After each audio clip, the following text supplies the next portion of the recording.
Ahojte, dobrého zdravička vám všetkým prajem, volám sa Jan Hubínsky a opäť vás vítam vo svojej minútke zdravia, tak ako vždy aj dnes pripíjam dúškom čerstvej vody, ktorú mám tu pri sebe, ale keďže sa vám dnes opäť hlásim odtiaľto z prehistorických tunelov v údolí bosnianských pyramíd, kde chodíme už 3. rokom na naše pobyty zdravia a zvyšovania svojho vedomia, tak budem aj dnes chvíľku v tme. Každopádne sme vás chceli s našou skupinkou poprvýkrát, teda s našou novou skupinkou poprvýkrát v tomto týždni pozdraviť.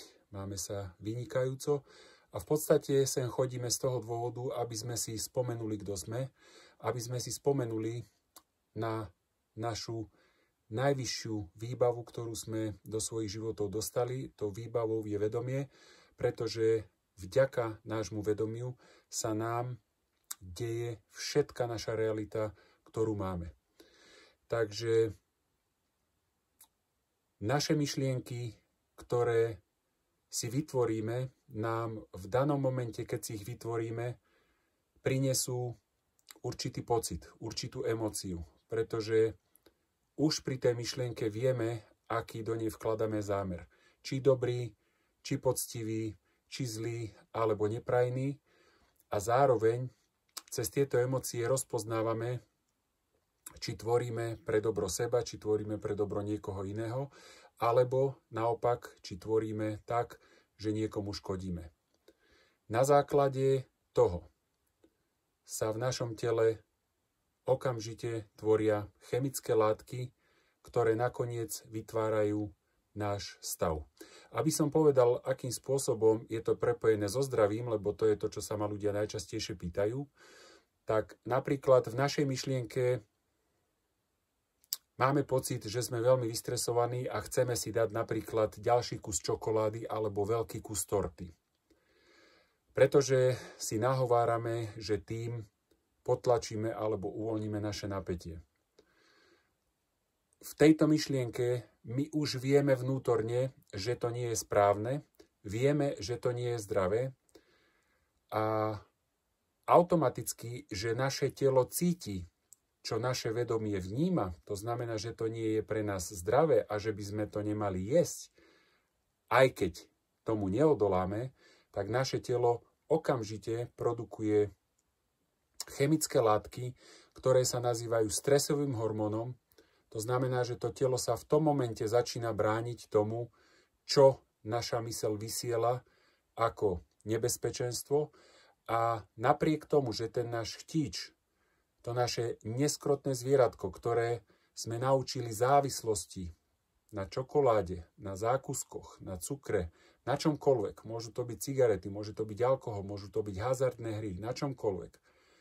Naše vedomie dáva signál, že nerobíme veci správne, že ich nerobíme pre svoje zdravie, že to nerobíme pre prospech seba ani nikoho iného a tým pádom sa v našom tele produkujú stresové hormóny. Okrem toho samozrejme do tela dostávame, pokiaľ sa teda jedná napríklad o sladkosti alebo nezdravé jedlo alebo o prejedanie sa týmito nezdravými vecami. Okrem týchto chemických reakcií, okrem týchto chemických látok, ktoré nazývame stresové hormóny, samozrejme do tela dostávame ešte aj bordel alebo materiál, ktorý sa bude musieť nejakým spôsobom z toho tela dostať von. No a týmto si vytvárame stav. Ten stav môžeme nazvať diskomfort, alebo nemoc, alebo choroba, alebo bolesť. No a my práve na týchto pobytoch sa učíme nielen sa vrátiť k zákonom prírody, ktoré sú nezlomné a ktoré nikto z nás ľudí nedokáže pokoriť. A medzi tieto zákony prírody tvorí kvalitná, dostatočná pravidelná hydratácia, pretože na tomto svete máme najinteligentnejšiu tekutinu, ktorú vôbec poznáme, a to je voda, ktorá do seba nahráva informácie. Naše telo je zložené z viac ako 72% vody. Ďalej je to samozrejme výživa, ktorú nám pripravila príroda a ktorá by mala vyživovať naše telo, ktorá by mala zásobovať naše telo látkami, z ktorých naše telo bude silné, zdravé, odolné. Samozrejme je to pohyb, pretože pohyb je dôvodom, prečo žijeme. každý jeden, kto by sa chcel nad tým zamysleť, len si skúste predstaviť, že by ste mali prežiť jeden jediný deň, kedy sa nedokážete pohnúť tak, ako by ste sa pohnúť chceli. No a zároveň sa tu učíme používať naše vedomie. Pretože naše vedomie je učiteľom nášho tela a je jeho učiteľom preto, lebo naše vedomie nás vedie našim životom a vedie nás k našim zážitkom. A my v našich životoch nemáme nič, čo by sa vyrovnalo našim zážitkom, pretože na základe zážitkov sa učíme, kto sme, čo tu robíme, akým smerom ideme, prečo tam ideme.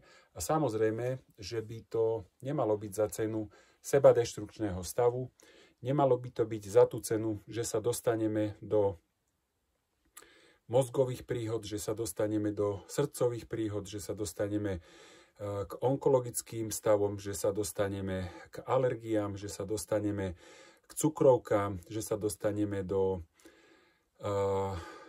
psychickej nepohody, že užívame chemické lieky, že užívame lieky na potlačenie depresií, úzkosti, samoty a podobne.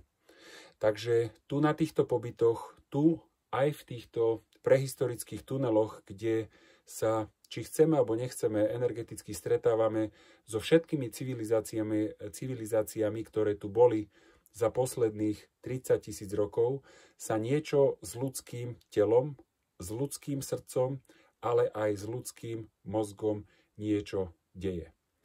Takže tak ako často hovorím, zdravý životný štýl, čo je v podstate taký komerčný marketingový názov, nie je len o vode, nie je len o strave, nie je len o pohybe, nie je len o kvalite vzťahov, ale je to kombinácia všetkého dokopy a to všetko, čo v živote robíme, by malo byť riadené práve tým našim vedomím, práve tým našim vnímaním, ktoré by prirodzeným spôsobom malo rozoznať, čo je pre nás dobré, čo je pre nás prirodzené, čo nám teda nemôže škodiť, čo nás teda nemôže dostať do stavu, z ktorého sa potom ideme vybehať, z ktorého ideme schudnúť, z ktorého potom chceme urobiť liposukciu, z ktorého chceme potom niečo detoxikovať, pretože v prvom rade je tu otázka, prečo sa intoxikujeme, prečo máme kila alebo desiatky kil navyše,